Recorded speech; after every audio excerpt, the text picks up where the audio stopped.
नमो तस्स भगवतो अर्हतो सम्मा सम्बुद्धस्स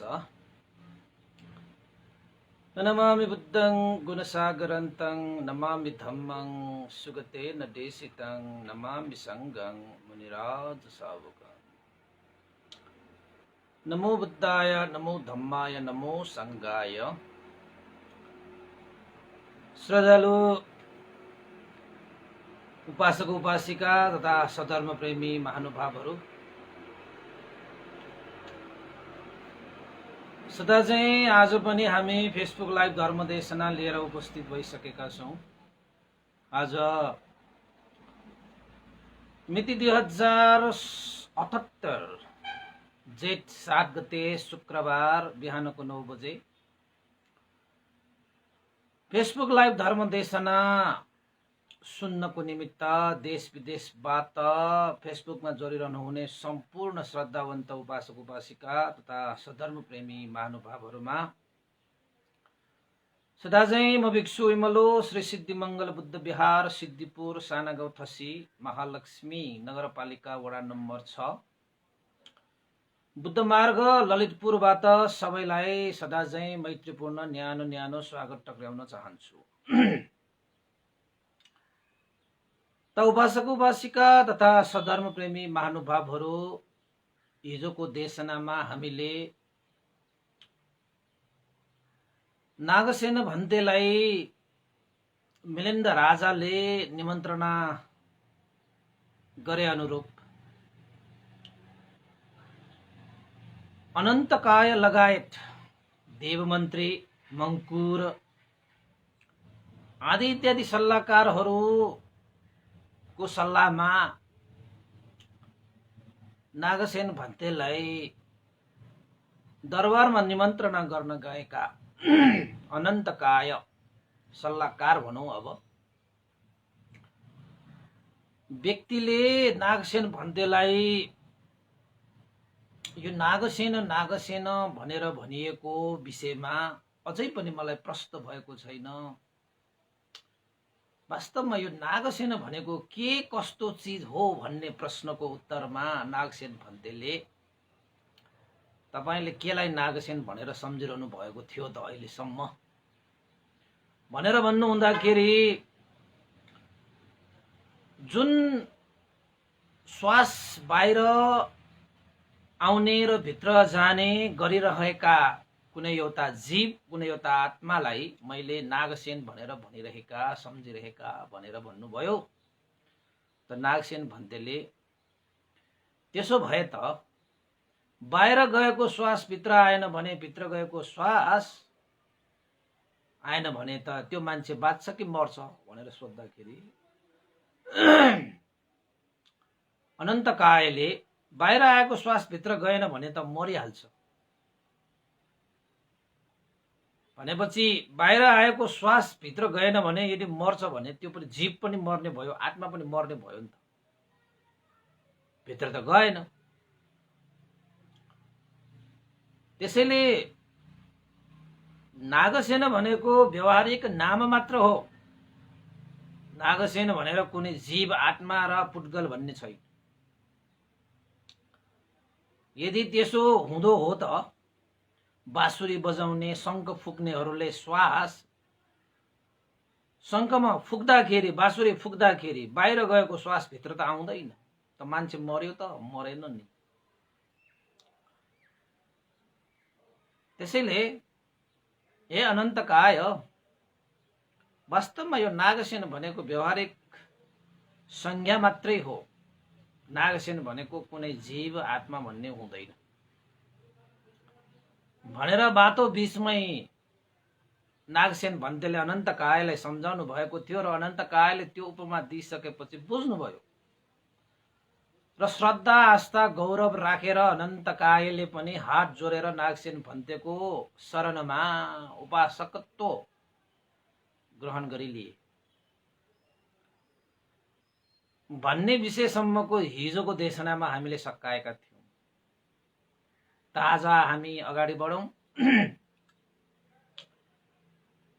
नागसेन भन्ते सागल नगरमा मिलिन्द राजाको दरबारमा राजासँग भेटको लागि 80,000 भिक्षु सहित परिषद सहित जानुहुन्छ। 80,000 भिक्षु सहित नागसेन भन्ते सागर नगर मिलिन्द दरबारमा आउनु भएको खबर थाहा पाएपछि मिलिन्द राजा पनि प्रज्ञावान हुन्, बुद्धिवान हुन्, विवेकशील हुन्। त मिलिन्द राजाले त्यो दिनको भोजन 80,000 भिक्षुहरूलाई भोजनको व्यवस्था गराए। हेर्नु यहाँनिर कति श्रद्धा पनि छ। फेरि भोजन दान गरे, त्यसपछि संघदान पनि गरे। संघदान भनेको सारा भिक्षुहरूलाई चतुर्प्रत्ययहरू दान गर्ने आदि इत्यादि, हैन? संघदान, संघहरूलाई नै सामूहिक रूपमा दान गरेको। त्यसपछि अर्को पनि दान गर्नु भयो। भिक्षुहरूको जीवनमा नब्बई नहुने शिवर, यानी कि गेरुवा वस्त्र, यानी कि कासाय वस्त्र। तपाईँ हाम्रो भाषाबाट यो लगाउने यो जुन शिवर छ, अब कसरी तयार पारे होला जस्तो तपाईलाई लाग्ला, त्यतिर नजाउँ। 80,000 भिक्षुहरूलाई चिवर दान पनि गरे संघदानको रूपमा, र नागसेन भन्तेलाई त्रिचिवर पनि दान गरे, यानी कि संगाती पनि दान गरे। संगाती भनेको चाहिँ तपाईको डबल चिवर हो। त्यो संगाती भनेको चाहिँ यात्रा गर्दाखेरि ओछ्याउनु पनि हुने, यो ओढ्ने जस्तो लगाउनु पनि हुने ब्ल्याङ्केट जस्तो, त्यसलाई संघाती भनेर भनिन्छ। त्यो पनि नागसेन भन्तेलाई मिलिन्द राजाले खुबै श्रद्धा राखेर दान प्रदान गरे। साराका सारा मान्छेहरूले पुण्य आर्जित गर्ने अवसर पाए, सेवा गर्ने अवसर पाए, संघ दान गर्दाखेरि सबैले अनुमोदन गर्ने अवसर पाए। नागसेन भन्तेले मिलिन्द राजाले आशीर्वाद पनि दिए। आयो आरोग्य सम्पत्ति सग सम्पत्ति मेवच अथो निब्बान सम्पत्ति मिनाते सुमिचतु। आयो आरोग्य सम्पत्ति पनि प्राप्त होस्, र यो पुण्यको प्रभावले एक न एक दिन तिमीले पनि, भनेको मतलब राजा मिलिन्दले पनि निर्वाण धर्मलाई साक्षात्कार गरी लिन सकोस् भनेर नागसेन भन्तेले मिलिन्द राजालाई आशीर्वाद पनि दिए। त्यो आशीर्वाद पनि पुरा पनि हुन्छ उपासक उपासिकाहरू। पछि त मिलिन्द राजा के भएर जान्छ होला तपाईहरुको हिसाबमा, हैन? त्यही निर्वाण धर्म साक्षात्कार गर्नको निमित्त नै प्रवजित जीवन बिताएर आएका हुन् नि पहिला उनीहरू। त्यसैले नागसेन भन्तेको आशीर्वाद पनि खेर जान दिन्न त्यो मिलिन्द राजाले, हैन? अहिले नि खोल्यो भने तपाईहरुलाई कस्तो कस्तो लाग्ला, पछि अन्तत मिलिन्द राजा के भएर जाँदो रहेछ। त्यत्रो नागसेन भन्तेसँग प्रश्न उत्तर, हैन, आफ्ना चाहिँ जिज्ञासाहरू राखे, समाधानहरू गरे, हरेक चीजहरू गरे। त अन्तत के भयो त मिलिन्द राजा भन्ने सबैको मनमा त होलान्, थाहा हुनेले थाहा पाइसक्यो होला। त कतिले कहिले काहीँ किताबहरू पढ्दाखेरि पनि नबुझ्ने खाले हुन्छ यो मिलिन्द प्रश्न भनेको। दोहोराई त्योराई चौडाई पढ्नुपर्छ कि यसलाई। त अब शास्त्रार्थ गर्नको निमित्त आएका, धम्म चर्चा गर्नको निमित्त आएका मिलिन्द राजाले पनि आज आफ्नो मनका सारा जिज्ञासाहरू मिलिन्द नागसेन भन्ते सामु राख्ने। साँच्चै यो नागसेन भन्ते पनि अरु जम्बुद्वीपमा भएका श्रमण ब्राह्मणहरू गणाचार्यहरू जस्तै हुन् कि त्यो भन्दा पनि विशेष खाले हुन्, आज थाहा पाउने आज चाहिँ जिज्ञासा अगाडि राख्दाखेरि कसरी उत्तर दिन्छु म पनि हेरौला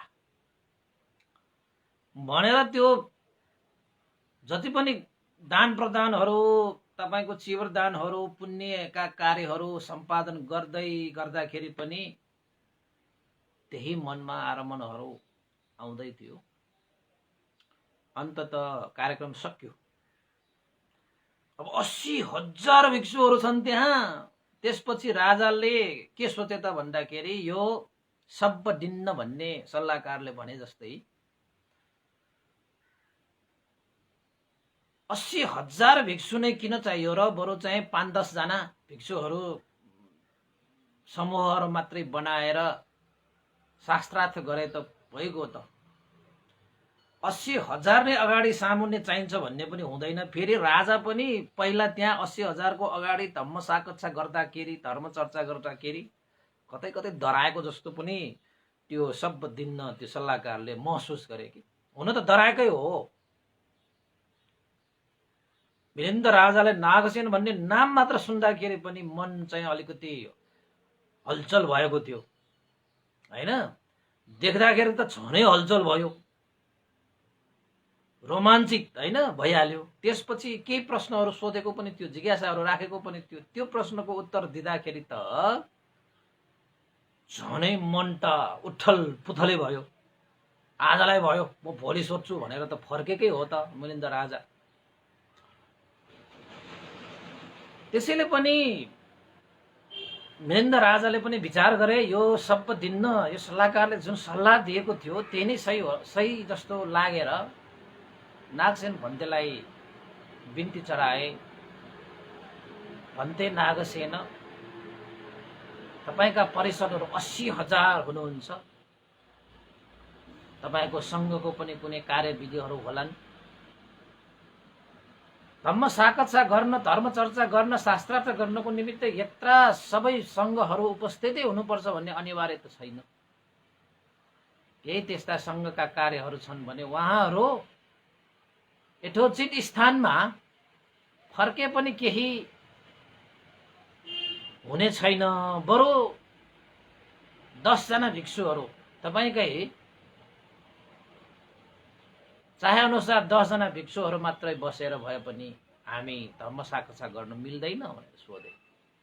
नागसेन भन्तेले मिलिन्द राजालाई, महाराज तपाईको जो इच्छा, तपाईले भने जस्तो हो 10 जना भिक्षुहरू बाहेक सारा भिक्षुहरूलाई संघ कार्यको निमित्त यटो स्थानमा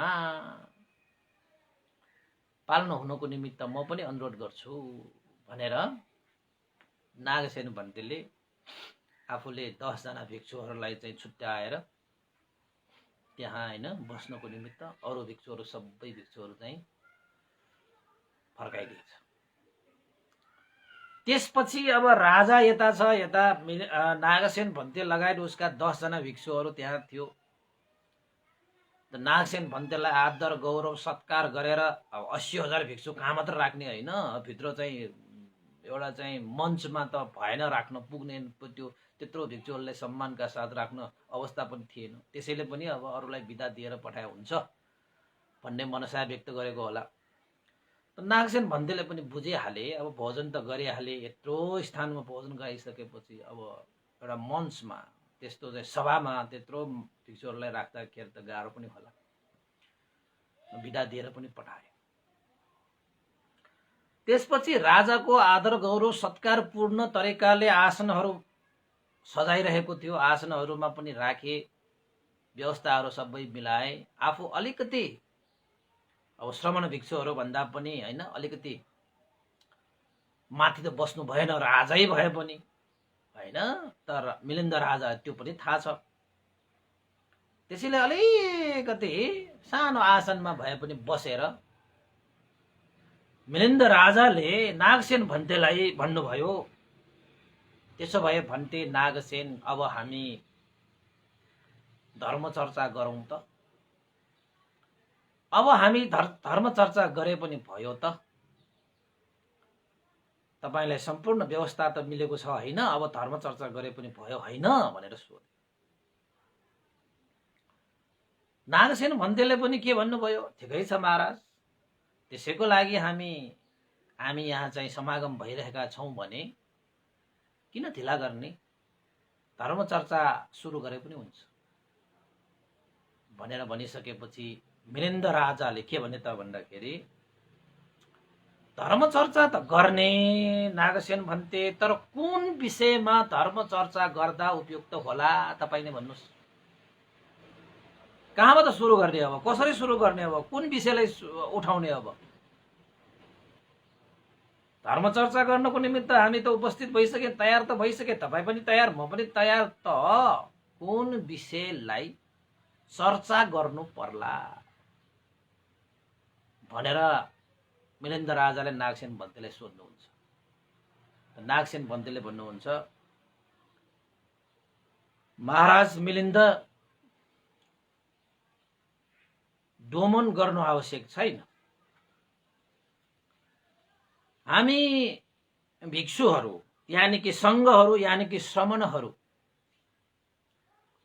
धर्मका अर्थसँग प्रयोजन भएकाहरू भएकाले, धर्मका अर्थसँग प्रयोजन भएकाहरू भएको कारणले गर्दाखेरि महाराज धर्मकै चर्चा गर्दा राम्रो होला। अरू विषय अन्त किन जानु? अब सङ्घसँग, भिक्षुहरूसँग अरू के विषय चर्चा गर्नुहुन्छ तपाईँलाई थाहा छ कि भिक्षु श्रमणहरू भनेको त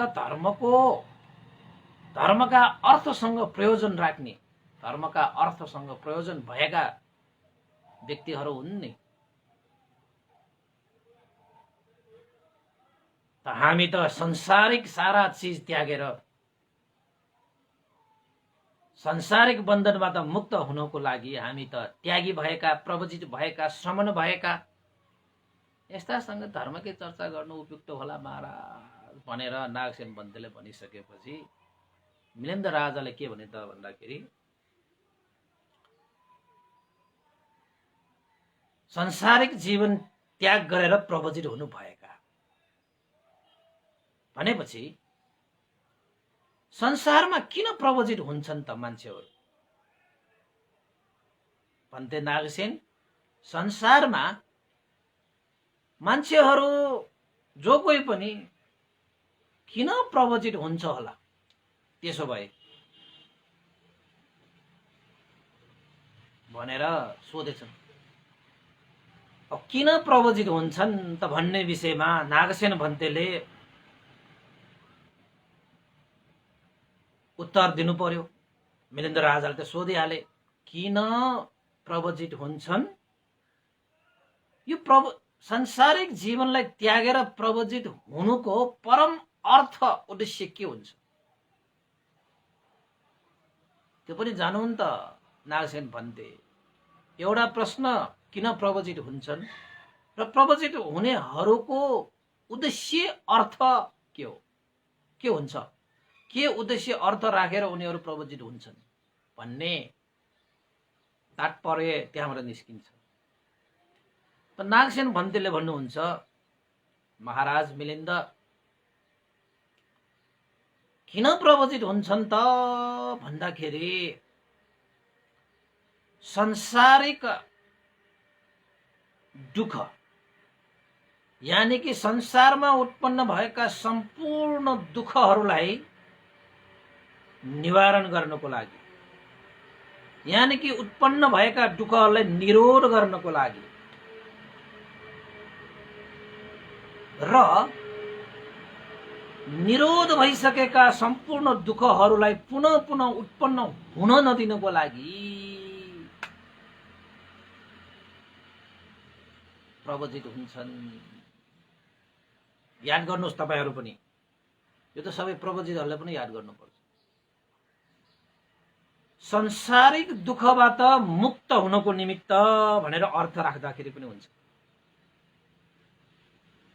अब संसारिक दुःख भनेको के? जन्म लिने बित्तिकै बुढा हुने, रोगी हुने, मरण हुने, प्रियसँग वियोग हुने, अप्रियसँग संयोग हुने, इच्छा चाहनाहरू चाहिँ पुरा नहुने र समग्र रूपमा पञ्चस्कन्ध धारण गर्ने दुःख हो। यस्ता सम्पूर्ण दुःखहरूबाट मुक्त हुनको निमित्त, उत्पन्न भएका दुःखहरू निरोध गर्नको निमित्त र निरोध भइसकेका सम्पूर्ण दुःखहरू पुनः सृजना नगर्नको निमित्त, यानि कि पुनः उत्पन्न नगर्नको लागि, हुन नदिनको लागि, उत्पन्न हुन नदिनको लागि र साथै प्रवचित हुनेको मुख्य उद्देश्य र अर्थ के हो त भन्दाखेरि यसरी दुःखको सृजना हुने, दुःखको उत्पत्ति हुने कारण हेतु भइरहेका जन्म मरणको भवचक्रबाट सदाको लागि मुक्त भएर परम सुख शान्त निर्वाण धर्मलाई साक्षात्कार गर्ने नै प्रवचित जीवनको परम अर्थ, परम उद्देश्य हुन्छ भनेर नागसेन भन्तेले मिलिन्द राजालाई जवाफ फर्काइदिएछ। याद गर्नुस्, प्रवचित किन हुन्छन् त भन्दाखेरि दुःखबाट मुक्त हुनको निमित्त र मुक्त भइसकेको अवस्थालाई पुनः फेरि सृजना नगर्नको निमित्त, र त्यसको परम उद्देश्य लक्ष्य भनेकै के हुँदो रहेछ त भन्दाखेरि सम्पूर्ण भवचक्रबाट मुक्त भएको अवस्था परम सुख शान्त निर्वाण धर्मलाई साक्षात्कार गर्ने नै प्रवचितहरूको परम अर्थ, परम उद्देश्य हुन्छ महाराज भनेर नागसेन भन्तेले मिलिन्द राजालाई जवाफ दिनुहुन्छ। त्यसैले मैले पहिला पनि एकचोटि त सोधेको हो, तैपनि उहाँले सोध्दैछ अहिले। संसारवत्त दुःखतो मोचन थाय निब्बानस्स सच्चीकरण थाय पब्बजङ याचामि भनेर पाली भाषाबाट कोही पनि प्रवचितहरूले यो चिवर धारण गर्दाखेरि गुरुको सामुन्ने यसरी उसले याचना गर्छ, प्रार्थना गर्छ। संसारवत्त दुःखतो मोचन थाय, संसारमा भएका सम्पूर्ण दुःखलाई मोचन गर्नको निमित्त, त्यसलाई त्राण गर्नको निमित्त, त्यहाँबाट मुक्त हुनको निमित्त निब्बानस्स सच्चीकरण थाय, परम सुख शान्त निर्वाण धर्मलाई साक्षात्कार गर्नको निमित्त पब्बजङ याचामि, प्रवज्य याचना गर्दछु भनेर भन्नु पर्दछ र भन्छ पनि, त्यो भनाउँछ पनि। त्यसरी भनिसकेपछि मिलिन्द राजाले के भन्छ, ओहो नागसेन भन्ते,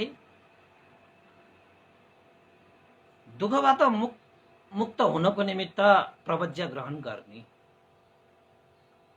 र प्रवज्या ग्रहणको मुख्य उद्देश्य अर्थ भनेको निर्वाण धर्मलाई साक्षात्कार गर्ने भनेपछि यो संसारमा जति पनि प्रवचितहरू भइरहेका छन् के त्यसकै उद्देश्य लक्ष्य राखेरै प्रवज्य भएका हुन् त? त्यसो भए संसारमा जति पनि प्रवचित भइरहेका हुन्छन् नि, अहिले तपाईहरुले पनि देखिरहनु भएको होला, भिक्षुहरू कति छन्, त्यागीहरू कति छन्। त मिलिन्द राजाले सोधेको सबैको उद्देश्य त्यही हुन्छ त भनेपछि दुःखबाट मुक्त हुनको लागि मात्रै प्रवचित हुन्छन् सबै? सबैको उद्देश्य निर्वाण साक्षात्कार नै हुन्छन् त भनेर सोधे। यो प्रश्न साह्रै महत्त्वपूर्ण छ है उपासक उपासिका, हैन? नागसेन भन्तेले भन्नुभयो, महाराज मिलिन्द,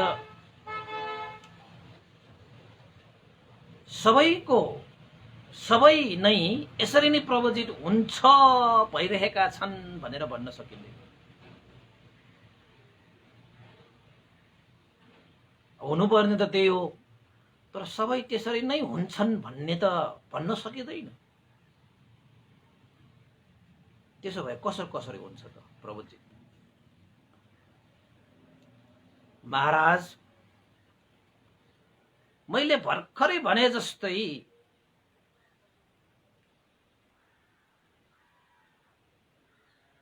दुःखबाट मुक्त हुनको निमित्त पनि प्रवचित हुन्छन्,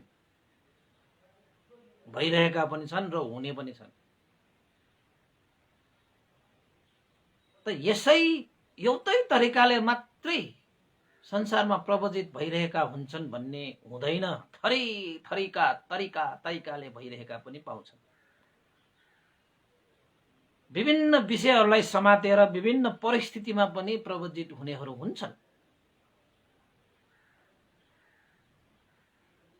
दुःखबाट मुक्तै हुनको निमित्त भनेर प्रवजित भएकाहरू पनि हुन्छन्। कोही कोही राजाको भयद्वारा, राजाको भयको कारणले गर्दाखेरि पनि प्रवजित हुनेहरू हुन्छन्। त कोही कोही चोर डाकाहरूदेखि डराएर पनि प्रवजित हुनेहरू पनि पाइन्छ। कोही कोही ऋण लगाएर ऋणको बोझ थाम्न नसकेर पनि कोही कोही चाहिँ प्रवजित भएका पनि होलान्। कोही कोही आफ्नो जीविका यापन गर्नको निमित्त पनि प्रवजित भएका होलान्। कोही कोही श्रमणहरू प्रज्ञावान हुन्छन्, उहाँहरूसँग केही सिक्नुपर्छ भनेर नजिकिएर सिक्नको निमित्त पनि प्रवजित भएका पनि होलान्। थरी थरीका होलान्, थरी थरीका होलान्। एउटै उद्देश्य, एउटै विचारले प्रवजित मात्रै भएका हुन्छन् भन्ने म भन्दिनँ। विभिन्न परिस्थिति, विभिन्न कारण, विभिन्न अवस्था, विभिन्न लक्ष्य पनि होलान् महाराज। तर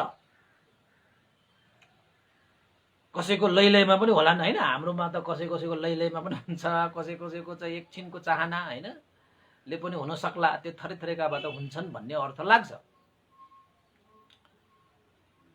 त कसैले त आफ्नो जीविका यापन गर्ने एउटा थलो मात्र पनि बनाउन सक्छ। त्यो त आफ्नो तरिकाले गर्न सक्छ। तर महाराज मिलिन्द सम्यक रूपमा प्रवजित हुनेहरू दुःखबाट मुक्त हुनको लागि नै प्रवजित हुन्छन् र उनीहरूको अर्थ र उद्देश्य भनेको भवचक्रबाट मुक्त भएर निर्वाण धर्मलाई साक्षात्कार गर्ने नै उनीहरूको अर्थ र उद्देश्य हुन्छ महाराज।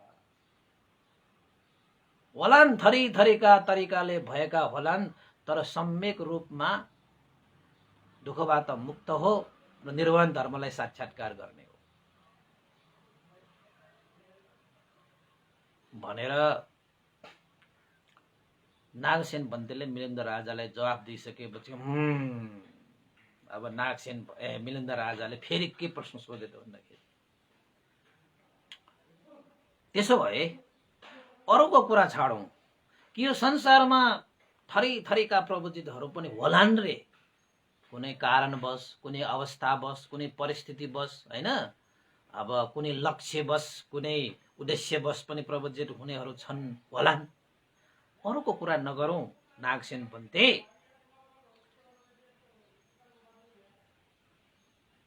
तपाईको कुरा गरौं न त। त्यसो भए नागसेन भन्ते तपाई प्रवजित हुनुको अर्थ र उद्देश्य के हो? कस्तो अर्थ र उद्देश्य राखेर तपाईले प्रवजित जीवन ग्रहण गरेका ल भन्नुस् त। अरूको कुरा गरेर किन? अब तपाई हामी सँगै छौं, तपाई प्रवजित हो, तपाईकै विषयमा सोधौं न त। त्यसो भए तपाई पनि एकजना प्रवजित नै हुनुहुन्छ। तपाई प्रवजित हुँदा के उद्देश्य राखेर प्रवजित हुनु भएको, त्यो मलाई जान्न चाहेको, त्यो मैले बुझ्न चाहेको भनेर भनिसकेपछि तपाईले पनि साँच्चैकै त्यसो भए सम्यक रूपमा दुःखबाट मुक्त हुनको निमित्त, निर्वाण धर्म साक्षात्कार गर्नकै निमित्त भनेर तपाईले प्रवजित हुँदाखेरि त्यही उद्देश्य लक्ष्य राखेर तपाई प्रवजित हुनु भएको हो त भन्दाखेरि नागसेन भन्तेले के भन्नुभयो? महाराज मिलिन्द, म त सानै उमेरमा प्रवजित भएको। कुन उमेरमा भएको? नागसेन भन्ते कुन उमेरमा भएको? 7 वर्षको उमेरमा भएको हैन त महाराज। म त सानो उमेरमा म प्रवजित भएको हो। त्यति बेला मलाई दुःख र दुःख मुक्तको विषय पनि थाहा छैन। जीवन र मरण यानी कि भवचक्रबाट मुक्त हुने निर्वाणको विषयमा पनि मलाई थाहा छैन। हैन।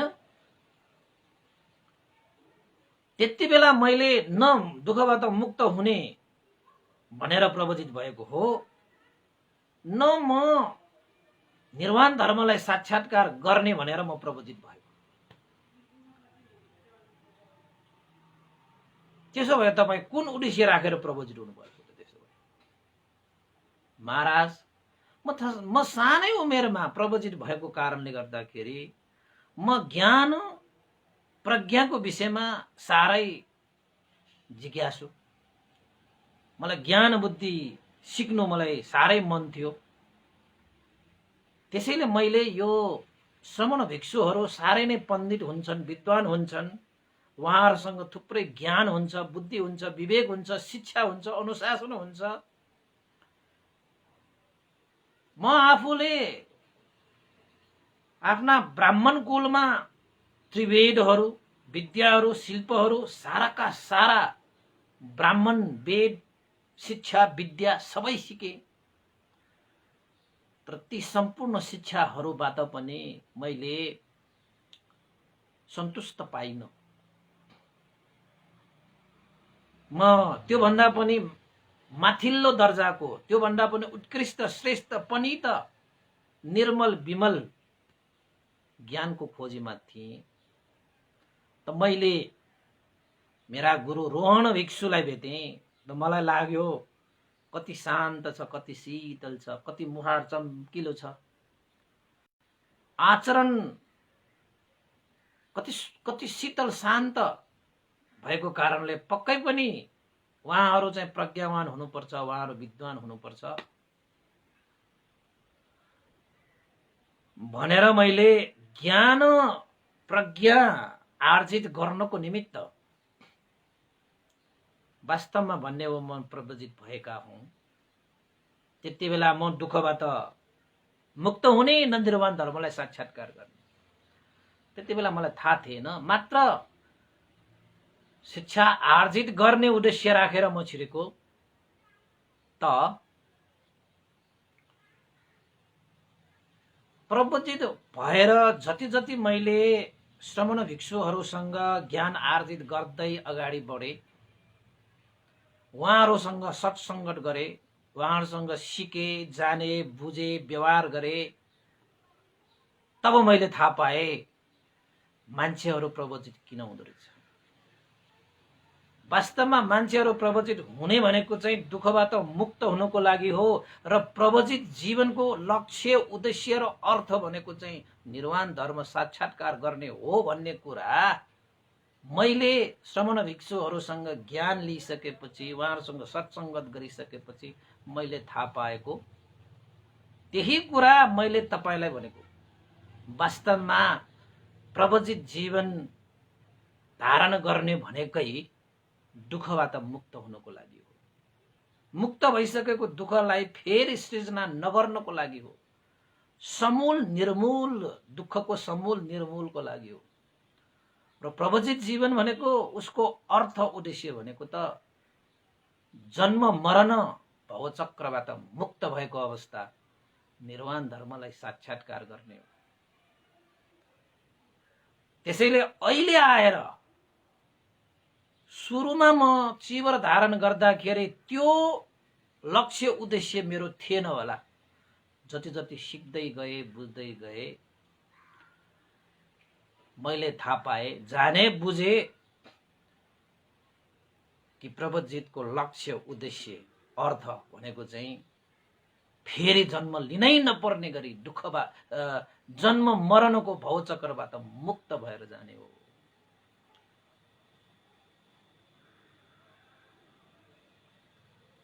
भनेर नागसेन भन्तेले मृगेन्द्र राजालाई जवाफ दिए। ए त्यसो भए मान्छेहरू प्रवचित चाहिँ सानै उमेरमा भएकाहरूले त यो उद्देश्य र लक्ष्यलाई त थाहा नपाउला, तर जति जति ज्ञान लिएर जान्छ उनीहरूले त्यो लक्ष्य र उद्देश्यलाई चाहिँ थाहा पाउने रहेछ। अब तपाईहरू हामी अब यो उसमा नजाउँ, अब व्यवहारिक रूपमा कति बच्चाहरू हुन्छन् त साना साना, 7 वर्षको उमेरमा प्रवचित भएका पनि पाइन्छन् संसारमा। तपाईँ बर्मा, थाइल्यान्ड, श्रीलङ्कामा जाउँ, यत्रो यत्रो बच्चाहरू मेरै एउटा जीवनमा मैले एउटा सानो 7-8 वर्षको सामनेरलाई मैले प्रवज्य गराएको थियो। त्यो पनि दुर्लभ प्रवज्य, त्यो पनि 7 दिनको होला सायद। एउटा मान्छेले मलाई के भन्यो, त्यस्तो पनि गर्ने हो भन्टेले रे। के मैले किन के गरेर भनेको त? त्यस्तो आमाको काखमै बस्न नपुगेको जस्तो बच्चालाई तपाईँले चाहिँ केस खौराएर त्यसरी चाहिँ प्रवचित गराएर सामनेर बनाएर, त्यो सानो बच्चालाई त तपाईँले अन्याय गर्यो रे। आमाको कोखबाट तपाईँले चाहिँ छुट्याउनु भयो रे। बिहारमा राख्नुपर्छ, आमाको काखमा खेल्नु पर्ने, हाँस्नु पर्ने, खेल्नु पर्ने बच्चालाई चाहिँ बिहारमा राखेर यसरी तपाईँले त बच्चालाई अन्याय गर्यो नि भनेर भन्छ। म त जिल्ल परे। ओहो, कति अज्ञानता, अविद्या मैले भने। तपाईँको यो मंस चक्षुले हेर्दाखेरि त अन्याय नै गरेको जस्तो होला। तर याद गर्नुहोस् उपासक, मनुष्य भएर जन्मिसकेपछि यो जन्ममा सम्पूर्ण दुःखबाट मुक्त हुनको निमित्त हामी यहाँ पुण्य आर्जित गर्न आएका, धर्म कर्म गर्न आएका। यो बच्चालाई त त्यस्तो पुण्य निर्वाण धर्म साक्षात्कार गर्ने चाहिँ बिजारोपण गर्न लगाएको मैले। उसको जीवनमा त्यो जस्तो ठुलो न्याय अरू के हुन सक्ला भनेको त मान्दैन। अब बुझ्दैन कोही मान्छेहरू तर्क वितर्क गरेर राखेर पनि, अब सही तर्क गरेर राखेर मूर्खहरूसँग त के तर्क गर्नु र, होइन? मान्दैन त। सत्य कुरा छर्लङ्ग सुनाए पनि मान्दैन त। हामीले देखाउँदाखेरि आँखा चिम्म पार्यो भने त के देख्छ? देख्दैन। त्यस्तो पनि हुन्छ भनेको। कोही कोहीलाई त्यस्तो लाग्छ। त वास्तवमा दुःखबाट मुक्ति नै यो जीवनको परम अर्थ हुनुपर्छ। चाहे त्यो श्रमण होस्, चाहे त्यो ग्रस्त होस्। तपाईहरु चाहिँ केसमा, शिरमा केस लामा पाले पनि उद्देश्य तपाईको निर्वाण होस्, हैन? लक्ष्य तपाईको निर्वाण होस्। तपाईको जीवनको सार तपाईले दुःखबाट मुक्त हुने मार्ग तपाईले हिरोस्, चाहे त्यो गृहस्थी भावमै बसेको किन नहोस्। तर श्रमण भिक्षुहरू हुनेहरू पहिला त सानो हुन्छ, सानाहरूलाई थाहा हुँदैन। उनीहरूको कर्म संस्कारले उनीहरूलाई डोर्याएको हुन्छ त्यहाँ। तर उनीहरू बिस्तारै अध्ययन गर्छ, अभ्यास गर्छ, त उनीहरूले बुझ्छ कि मेरो जीवनको सार कहाँनिर हुन्छ? दुःखबाट मुक्त भएपछि हुन्छ। मेरो जीवनको लक्ष्य उद्देश्य के हो? निर्वाण साक्षात्कार गर्ने। त्यो श्रमणहरूले अध्ययन गर्दै जाँदाखेरि बुझ्छ, हो यो धनको पछि लागेर कति जीवन बिताएर आइसके, यो रूपको पछि लागेर कति जीवन बिताएर आइसके, यो नामको पछि लागेर मैले कति जीवन बिताएर आइसके, यो दामको पछि लागेर मैले कति जीवन बिताएर आएँ। होस्, अब त फुल स्टप, पूर्ण विराम गर्नु राख्नु पर्यो। अब पनि मैले आफ्नो यो भवचक्रलाई पूर्ण विराम राख्न सकिएन भने यो जीवन त अनन्त चल्ने रहेछ। जबसम्म जीवन छ तबसम्म दुःख छ। दुःख चाहँदैनौ भने यो पञ्चस्कन्ध धारणै नगर्ने मार्गमा हामी हिँड्नु पर्छ।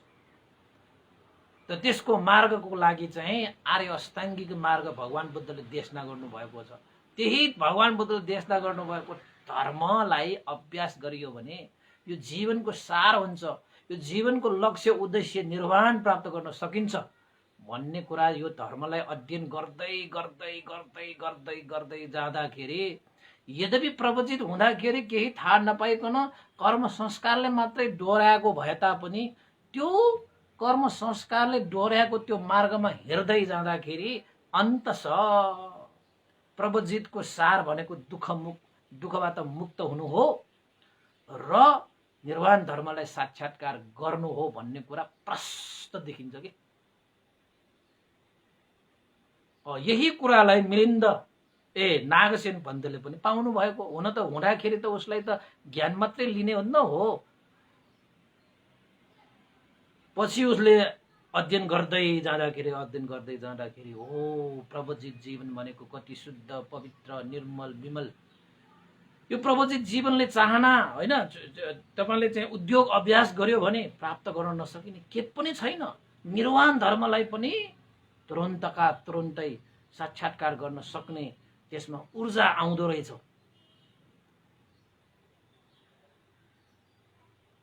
होइन, जति तपाईँको प्रवचितहरूलाई त्यो सुवर्ण अवसर हुन्छ गृहस्थीहरूमा हुँदैन नि। तपाईँको गृहस्थीहरूमा त जति सुकै भने पनि प्रवचित जीवन जस्तो निर्वाण मार्गमा सिधा बन्न त सक्दैन। ल तपाईँलाई मैले ठोकेर भने,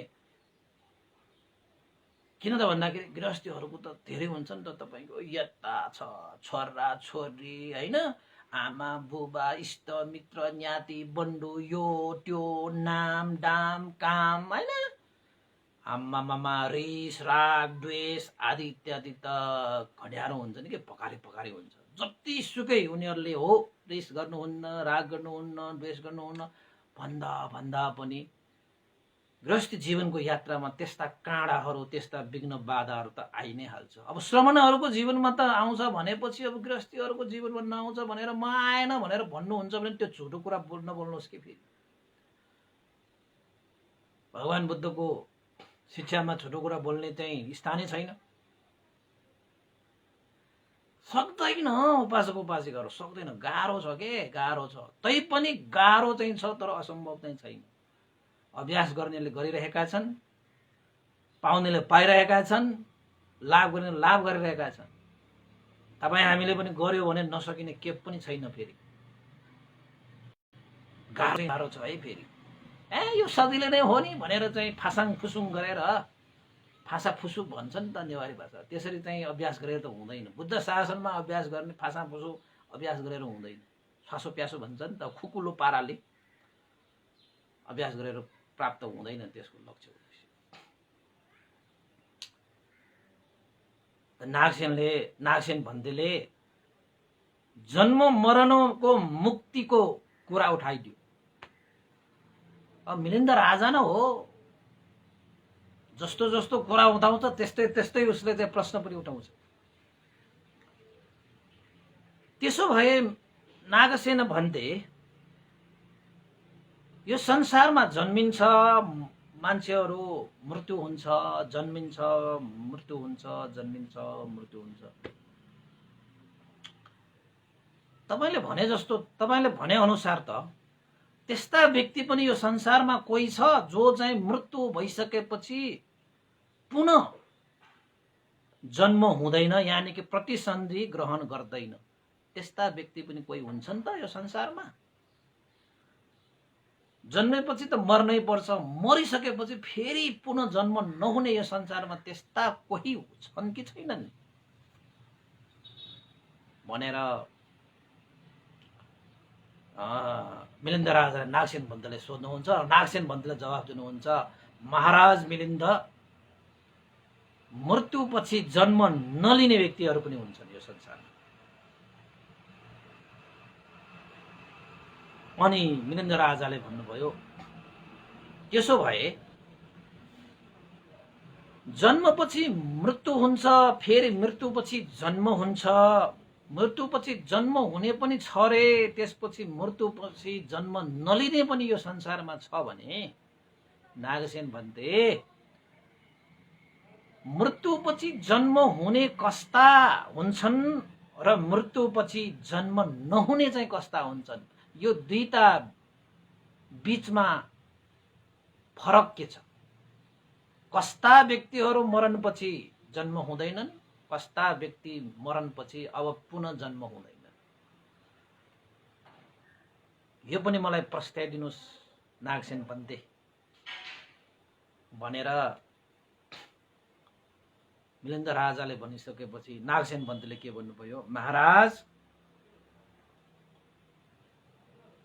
जो मान्छे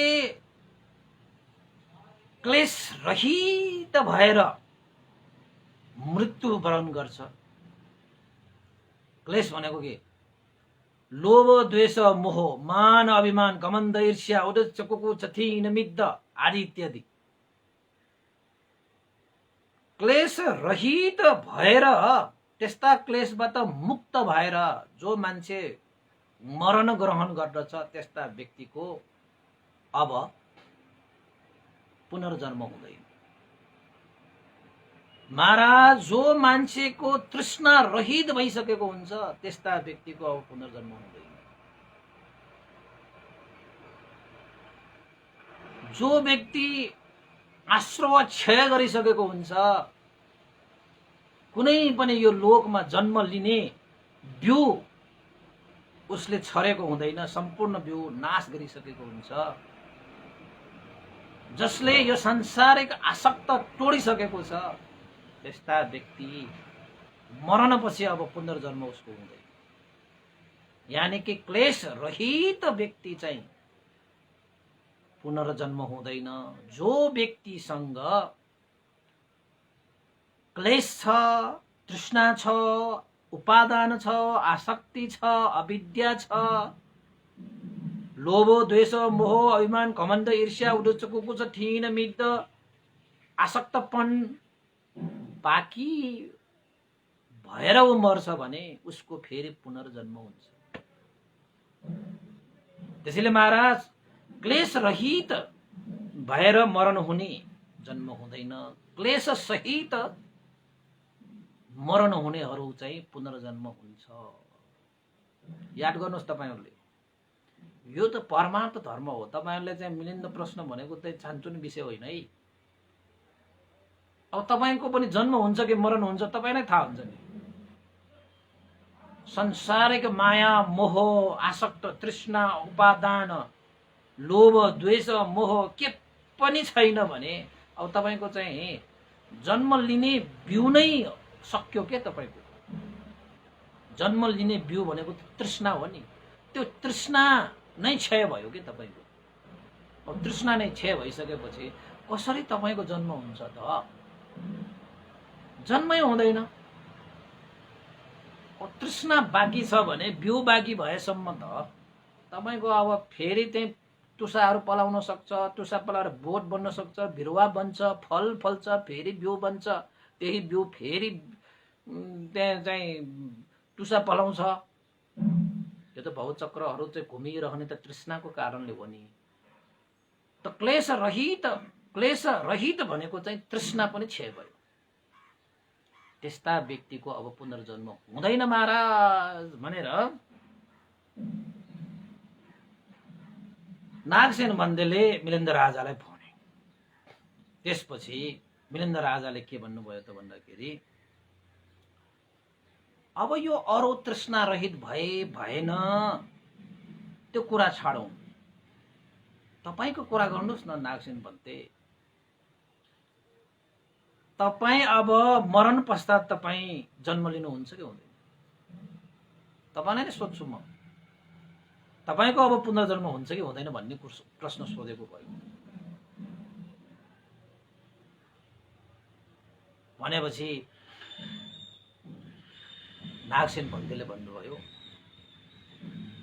यदि म मरण भइसकेपछि संसारप्रति संसारिक माया मोह यानी कि संसार प्रति आसक्त भइरहे भने, यानी कि मसँग उपादान बाँकी छ भने जन्म लिउँला। यदि मसँग संसारिक माया मोहमा आसक्तपन उपादान रहित भए भने जन्म लिँदैन। संसारिक माया मोहमा उपादान भनेको आसक्त भएर मरे भने म जन्म लिउँला। संसारिक माया मोहमा उपादान रहित भएर मरे भने जन्म नलिउँला।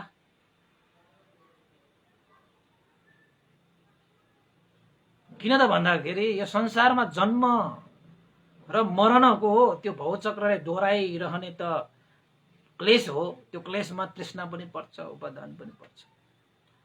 त्यो भयो भने चाहिँ म जन्मिउला महाराज। त्यो भएन भने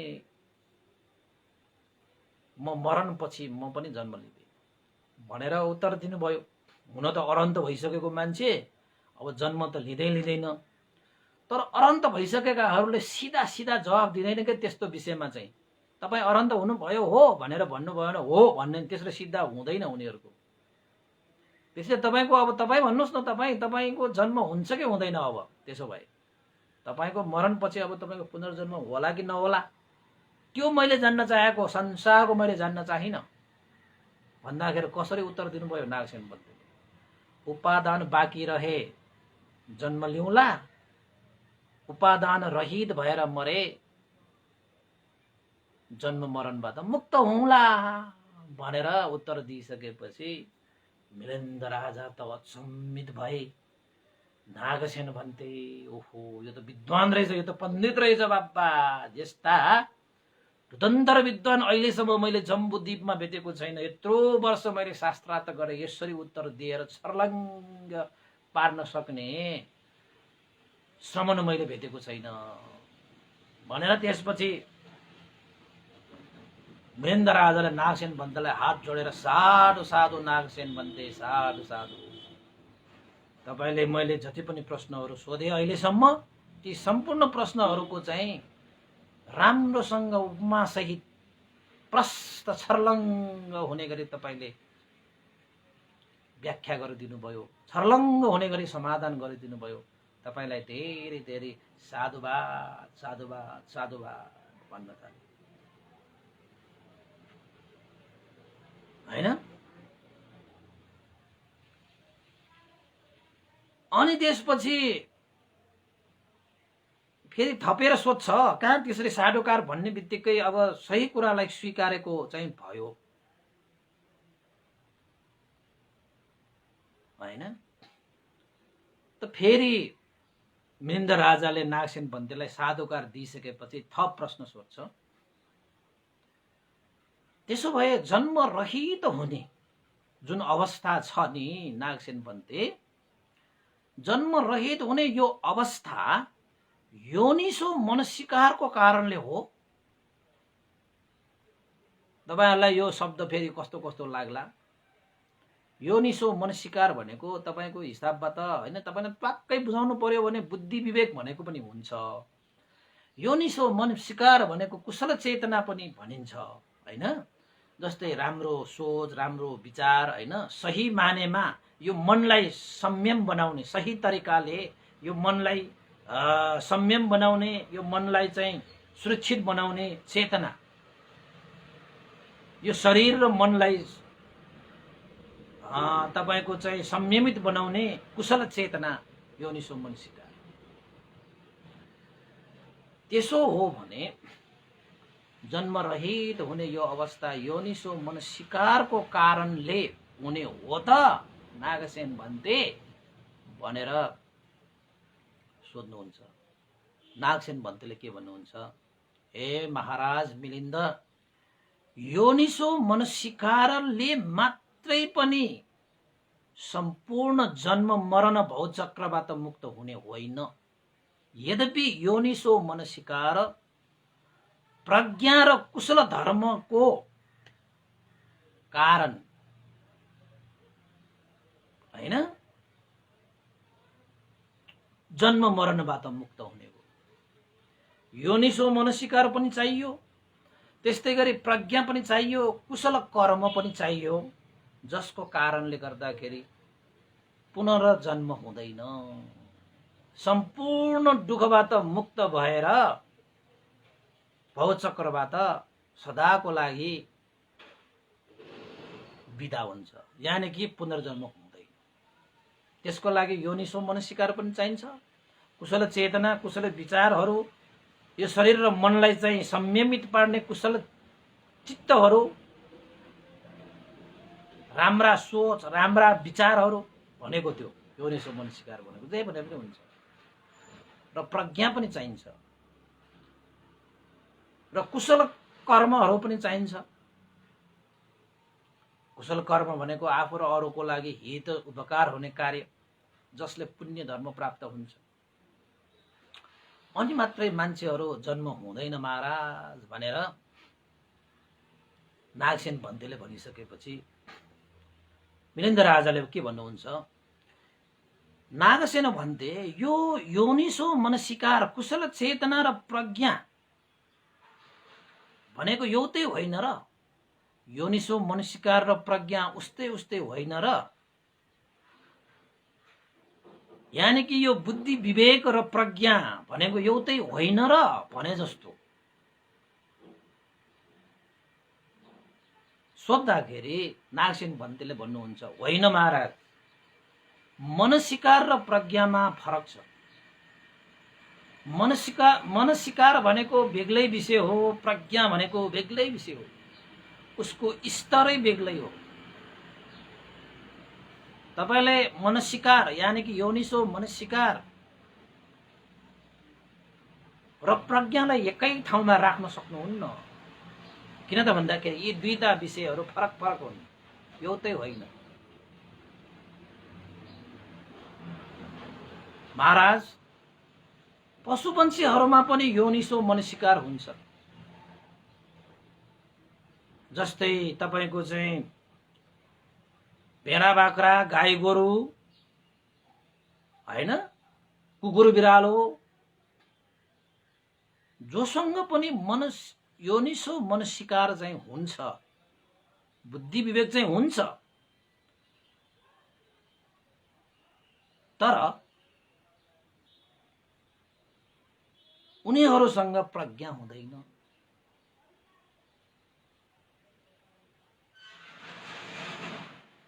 त्यही फरक हो।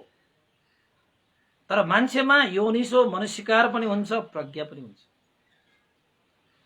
यही फरक हो भनेर भन्दाखेरि फेरि पनि मिलिन्द राजाले नागसेन भन्तेलाई साधु साधु, आज मैले यो योनिसो मनसिकार र प्रज्ञाको विषयमा फरकता थाहा पाएँ। तपाईले चाहिँ अब बुद्धि विवेक र प्रज्ञा भनेको त साह्रै माथिल्लो तह हो नि। बुद्धि त सबैसँग हुन्छ नि त, चोरसँग पनि हुन्छ, डाकासँग पनि हुन्छ, कुकुरसँग पनि हुन्छ, बिरालोसँग पनि हुन्छ, भेडासँग पनि, उसकै तरिकाको बुद्धि त हुन्छ नि उसकोमा पनि, सबैसँग त हुन्छ नि त, आफ्नो पाराको बुद्धि विवेक त हुन्छ नै। तर चाहिँ यो प्रज्ञा भनेको चाहिँ बेग्लै विषय हो कि। त्यसपछि नागसेन, अब सुन्दै जानुहोस् है, तपाईलाई फेरि यहाँनिर चाहिँ कन्फ्युज होला। मिलिन्द राजाले फेरि थप प्रश्न सोध्नुहुन्छ। नागसेन भन्थे त्यसो भए योनिसो मनसिकार र प्रज्ञामा अन्तर छ भने, यो फरक फरक विषय हो भने, योनिसो मनसिकार र प्रज्ञा भनेर कसरी चिन्ने, कसरी बुझ्ने? योनिसो मनसिकारको लक्षण के हो र प्रज्ञाको लक्षण के हो त? कस्तो अवस्था भयो भने योनिसो मनसिकार हुन्छ, कस्तो अवस्था भयो भने प्रज्ञाको अवस्था हुन्छ त? त्यसपछि नागसेन पन्थीले भन्नुहुन्छ, महाराज योनिसो मनसिकारको लक्षण भनेको चाहिने स्थानमा यानी कि कुशल विषयमा यो शरीर र यो मनलाई संयम बनाउनको निमित्त दरिलो किसिमले समाउने स्वभावलाई योनिसो मनसिकार भन्छ। जस्तै तपाईको मनमा कुनै पनि एउटा चाहिँ कुशल चेतनालाई च्वाट्ट समाउन सक्यो भने त्यो योनिसो मनसिकार हो। राम्रा विषयहरू फेरि हैन, जुन विषयलाई तपाईले संयम बनाउनु पर्छ, जस्तै शरीरलाई मनलाई संयम बनाउनु पर्छ, त्यो मनलाई र शरीरलाई संयम बनाउनको निमित्त कुनै पनि विषयलाई तपाईले दरिलोसँग समाउन सकियो भने चाहिँ त्यो योनिसो मनसिकार हो। यो चाहिँ विपश्यना ध्यान भावना गर्दाखेरि योगा अभ्यास योगीहरूलाई थाहा हुन्छ कि धर्म चेतना विकास गर्नको निमित्त, विपश्यना ज्ञान वृद्धि गर्नको निमित्त कुन विषयलाई च्याप्प समाउनु पर्छ, यो हृदयमा आउने आरम्भन हो। त्यसरी समाउन सक्ने, कसिएर समाउन सक्ने त्यो स्वभाव धर्मलाई चाहिँ योनिसो मनसिकार भनेर भनिन्छ। अब त्यस्तै तपाईको ध्यानको कुरा नगरौँ, तपाईको जीवनमा पनि तपाईले कुनै एउटा लक्ष्य उद्देश्य, राम्रो है फेरि नराम्रो होइन, राम्रो लक्ष्य उद्देश्य तपाईले राख्नु भएको छ भने त्यो लक्ष्य उद्देश्य पूरा गर्नको निमित्त आवश्यक विषयलाई तपाईले च्वाट्टै त्यो मनले समाइन सकियो भने त्यहाँनिर तपाईँको योनिसो मनस्कार उत्पन्न भएको हो। जस्तै एउटा विद्यार्थीले इक्जाम अगाडि आइरहेको छ भने उसले के गर्नु, केलाई समाउनु पर्छ? पढाइलाई समाउनु पर्छ, ना कि तपाईँको नाना तरिका खेल्ने घुम्न जाने। त्यस्तामा त्यसको मन अल्झियो भने के हुन्छ? उसको उद्देश्य त पुरा हुँदैन।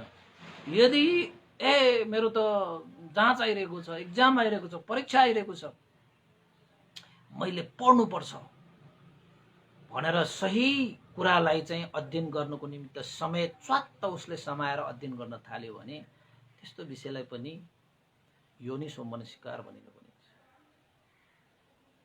त्यसैले के भनेको छ नागसेन भन्तेले, चाहिने स्थानमा आवश्यक रूपमा दरिलोसँग यो शरीर र मनलाई संयम बनाउने किसिमले समाउने स्वभावलाई चाहिँ योनिसो मनस्कार भनिन्छ। भने प्रज्ञाको स्वभाव के हो त भन्दाखेरि जुन विषयले तपाईलाई यो शरीर र मनलाई चञ्चल बनाउँछ, यानि कि तपाईको यो शरीर र मनको लक्ष्य उद्देश्यबाट तपाईलाई टाढा भगाउँछ, त्यस्ता विषयलाई काट्ने स्वभाव हुन्छ कि।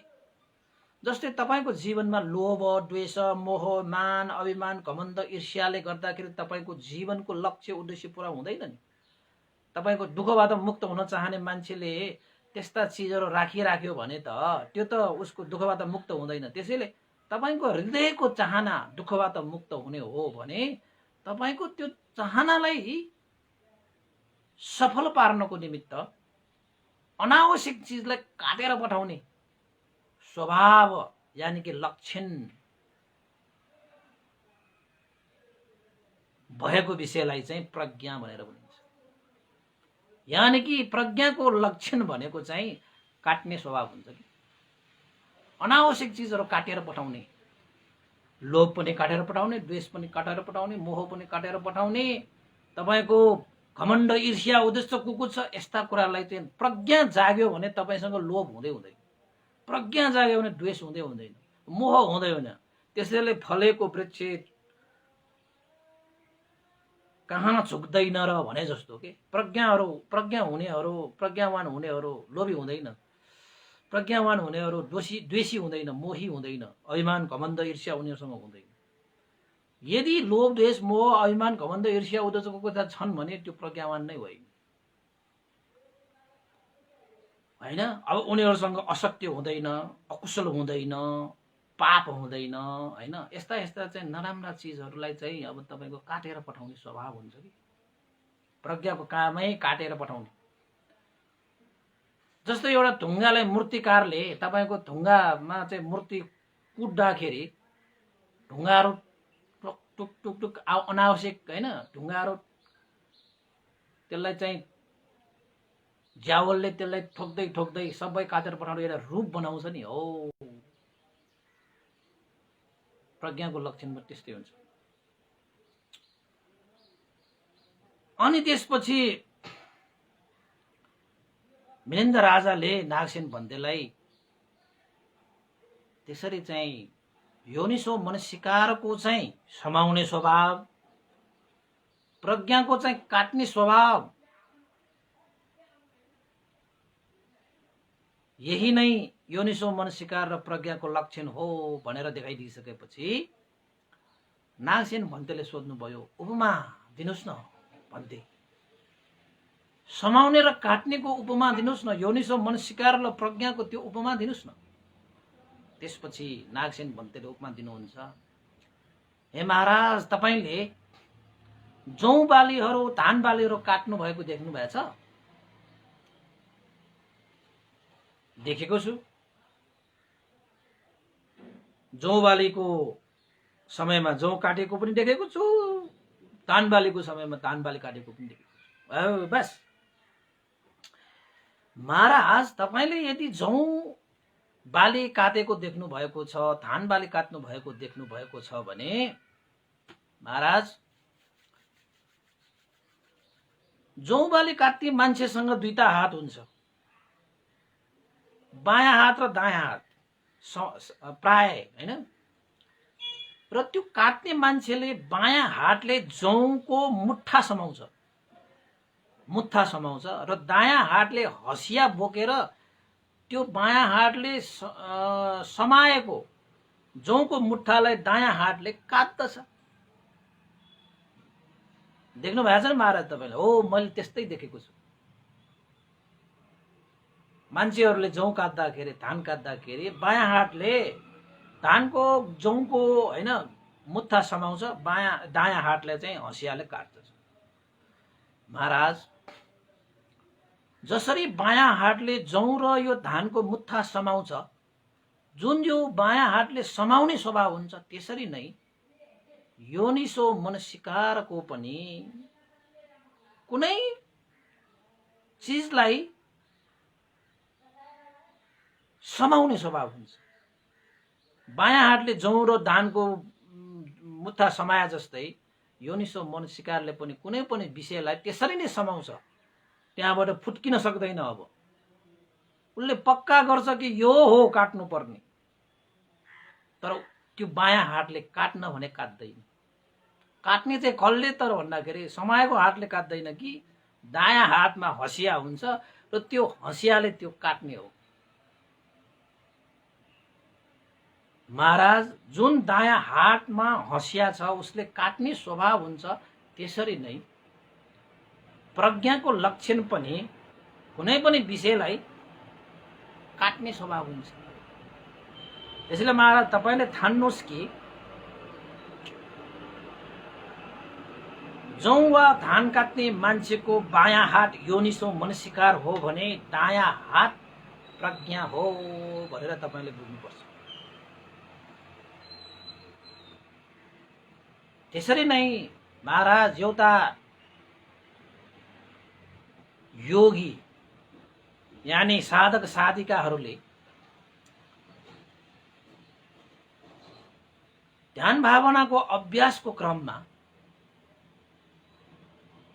यो शरीर यो मनलाई संयम बनाउनको निमित्त योनिसो मनसिकारले पनि त्यसरी नै यो शरीर र मनलाई संयम हुने गरी त्यसरी नै समाउँछ, जसरी बायाँ हातले त्यो जौको मुट्ठा धानको मुट्ठा समाए जस्तै।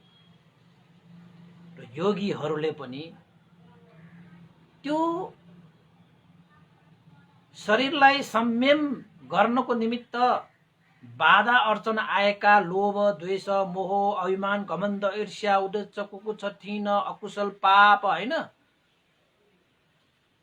सारालाई प्रज्ञाले एक एक गर्दै काट्दछ, एक एक गर्दै काट्दछ, एक एक गर्दै काट्दछ। सम्पूर्ण अकुशल क्लेशहरूलाई प्रज्ञाले समूल निर्मूल पार्दछ। त्यसैले महाराज योनिसो मनसिकारको स्वभाव यानी लक्षण भनेको समाउने हुन्छ भने प्रज्ञाको चाहिँ काट्ने स्वभाव हुन्छ। एउटा योगी ध्यान बस्दाखेरि यो योनिसो मनसिकारले सम्पूर्ण क्लेशहरूलाई समाउँछ। उसले छुट्याउन सक्छ के काट्ने के नकाट्ने हैन, कसलाई समाउने कसलाई नसमाउने। त प्रज्ञाले योनिसो मनसिकारले समाएका ती अकुशलहरूलाई च्वात च्वात च्वात च्वात काट्दै जाने हो। महाराज, योनिसो मनसिकारको समाउने स्वभाव हुन्छ भने प्रज्ञाको चाहिँ के हुन्छ, काट्ने स्वभाव हुन्छ। भनाइको मतलब के हो त भन्दाखेरि प्रज्ञाद्वारा चित्तमा रहेका क्लेशहरूलाई काट्ने हो। योनिसो मनसिकार भनेको त प्रज्ञाले काट्नको निमित्त योनिसो मनसिकारले त समाउने हो। त्यसैले प्रज्ञा र योनिसो मनसिकार भनेको उही चाहिँ होइन, फरक चाहिँ छ। उसको लक्षण फरक छ, उसको स्वभाव फरक छ। तर दुःखबाट मुक्त हुनको निमित्त भौचक्रबाट अन्त गर्नको निमित्त, भौचक्रलाई अन्त गर्नको निमित्त हामीमा योनिसो मनसिकार पनि चाहिन्छ, तपाईको प्रज्ञा पनि चाहिन्छ। अनि मात्रै हामी सम्पूर्ण क्लेशलाई निर्मूल पार्न सक्छ। अब समाउनै सकेन भने काट्नलाई अप्ठ्यारो हुन्छ नि त। कहाँ कहाँ भाग्छ, हँसिया लिएर दौड्नु त भएन नि, समाउनु त चाहियो नि। त्यसैले प्रज्ञाको स्वभाव काट्ने हुन्छ जसले सम्पूर्ण तृष्णालाई नै काटिदिन्छ। यही फरकता हो महाराज भनेर आखिरमा लक्षणहरू पनि उत्तर दिइसकेपछि मिलिन्द राजाले साधु साधु नागसेन भन्ते तपाईले यस्ता गम्भीर विषयलाई पनि सहज रूपमा सरल तरिकाले उपमा प्रस्तुत गरेर सबै कुराको समाधान गरिदिनु भयो। धन्य धन्य, तपाईलाई धेरै धेरै साधुवाद साधुवाद साधुवाद भनेर मिलिन्द राजाले नागसेन भन्तेलाई साधुकार दिनुभयो। ल उपासक उपासिका आजको लागि यति मात्र गर्नु पर्ला, थप विषयहरू चाहिँ अब भोलि मात्रै गर्नु पर्ला। आजसम्मको यो मिलिन्द प्रश्नको विषयलाई कस्तो लागिरहेको छ, के भइरहेको छ, कमेन्ट गर्नु होला, लाइक गर्नु होला, सेयर पनि गरिदिनु होला है। लकडाउनको समय छ, सबैले सुन्न पाओस् न। त्यसैले मिलिन्द प्रश्न जस्तो एउटा गम्भीर विषय हो यो, जसमा चाहिँ सूत्र, विनय, अभिधर्म तीनवटै विषयहरू यसमा समावेश भएको पाइन्छ। यस्तो विषय अलिकति लामो त लामो नै छ, तैपनि अब जति सक्छ तपाईहरुलाई चाहिँ सुनाउँदै जाने हो, तपाईहरु सुन्दै जानु होला। तपाईहरुले चाहिँ साथ सहयोग गर्नुहुनेछ भन्ने अपेक्षा पनि राख्न चाहन्छु र गरिरहनु पनि भएको छ। त्यसको लागि धेरै धेरै साधुवाद पनि छ है। र आज पनि उपासक उपासिकाहरूले आज श्रद्धा व्यक्त गर्नुहुने उपासक उपासिकाहरूको पनि नाम यहाँ उल्लेख गर्नु आवश्यक छ, जसले पुण्यानुमोदनको लागि अनुरोध गर्नुभएको छ, परित्राणको लागि अनुरोध गर्नुभएको छ।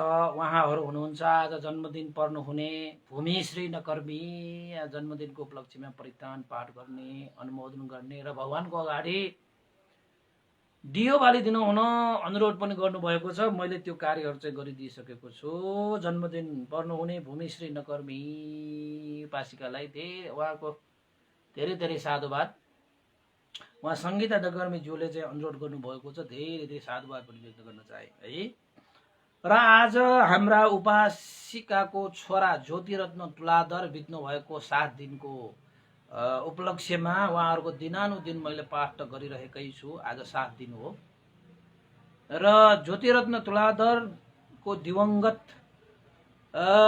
प्रति श्रद्धा सुमन स्वरूप सुगति निर्वाण कामना गर्दै परित्राण पाठ, पुण्यानुमोदन है, भोजन आदि इत्यादि श्रद्धा दान स्वरूप अन्जु तुलाधर असनबाट श्रद्धा दान स्वरूप रु 3000 आर्थिक सहयोग पनि गर्नुभएको छ। उहाँ दिनेश रत्न तुलाधरबाट प्राप्त भएको भयो।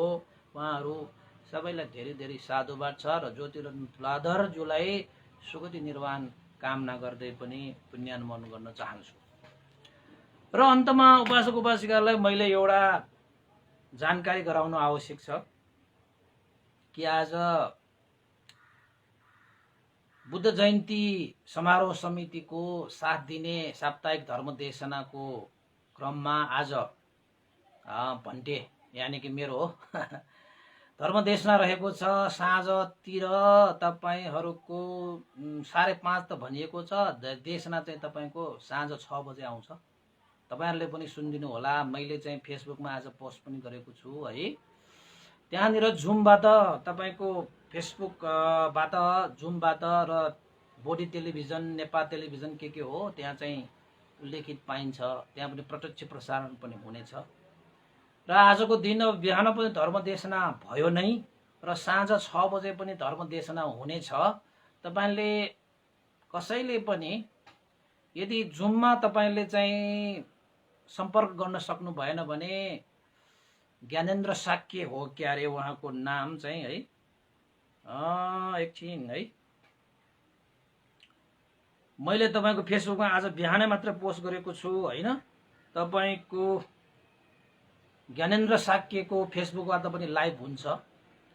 र त्यस्तै गरी तपाईँको चाहिँ बोधी टेलिभिजनबाट पनि हुन्छ, नेपाल टेलिभिजनबाट पनि त्यो प्रत्यक्ष प्रसारण हुने भएको कारणले गर्दाखेरि तपाईँहरू सबैजना आजको 6 बजे बेलुकाको धर्मदेशना पनि सुनेर पुण्य सञ्चित गराउनु हुनको निमित्त मैले अनुरोध गर्दै अन्तत आजको यो जति पनि पुण्य छ यो पुण्यलाई अनुमोदन गरौँ र आजको साँझ 6 बजे पनि हामी भेट्ने नै छौँ। तर बुद्ध मसीका भनेर चाहिँ हामीले चाहिँ नेवारी भाषाबाट एउटा विषयवस्तु राखेका छौँ। अब नेवारी भाषामा धर्मदेशना नगरेको पनि धेरै भइसक्यो, फेरि नेवारी भाषा पनि कहाँ कहाँ पुगिदेला।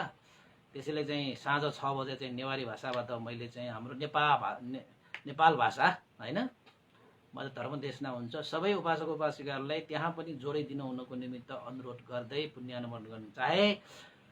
यो पुण्यको अनुभावले श्रद्धेय गुरुवर ज्ञानपूर्णिक मास्तिबेरु भन्ते श्रद्धेय स्याडो उपनिधा भीमंश गुरुवर प्रति पनि सुगति निर्वाण कामना गर्दै सम्पूर्ण गुरुजरहरू प्रति सम्पूर्ण देवता मनुष्य सत्व प्राणीहरू र तपाईँ हामी सबैका बितेर जानुभएका इष्ट मित्र ज्ञाति बन्धुहरू सबैलाई पनि यो पुण्य लाभ वैवाहको पनि सुगति निर्वाण कामना गरौँ। र तपाईँ हामी जति पनि धर्मदेशना प्रत्यक्ष सुन्नुहुने र अप्रत्यक्ष रूपमा धर्मदेशना सुन्नुहुने सम्पूर्ण उपासक उपासिकाहरूमा पनि आजको दिन शुभ मङ्गल होस्, आजको दिन सबैको राम्रोसँग बितोस् होइन। र अहिलेको यो जुन परिस्थिति आइरहेको छ नेपालमा मात्र होइन संसारभरि यो कोरोनाको कहर होइन, त्यसैले यस्ता कोरोना कहरबाट पनि सुरक्षित भएर बस्न सकोस् होइन। यस्ता चाहिँ अब भय आयो अन्तराय आयो भनेर चाहिँ त्राही नहुनु होला, धैर्य गर्नु होला होइन, संयम हुनु होला, सतर्क हुनु होला, जागरुक भएर बस्नु होला। यस्ता भय अन्तरायहरूबाट पनि हामी चाहिँ बच्न सकिन्छ र बच्न सक्नुस् र अरूलाई पनि बचाउनुस् भन्दै पुण्यानुमोदन गरौँ। भवतु सब मङ्गलम्। इदं नो ज्ञातिनां होतु सुखितावन्तु ज्ञातयो। इदं नो ज्ञातिनां होतु सुखितावन्तु ज्ञातयो। इदं नो ज्ञातिनां होतु सुखितावन्तु ज्ञातयो। एतावता सम्मेहि सम्भतं पुण्यसम्पदं सब्बे देवानुमोदन्तु सम्ब सम्पत्ति सिद्धिया। एतावता सम्मेहि सम्भतं पुण्यसम्पदं सब्बे सत्तानुमोदन्तु सम्ब सम्पत्ति सिद्धिया। एतावता सम्मेहि सम्भतं पुण्यसम्पदं सब्बे भूतानुमोदन्तु सम्ब सम्पत्ति सिद्धिया। साधु साधु साधु भवतु सब मङ्गलं। सबैको दिन मङ्गलमय होस्, कल्याणमय होस्। सबैलाई साधुवाद। आज बिहान 6 बजे पनि धर्मदेशना सुन्नुहोला। सबैलाई साधुवाद।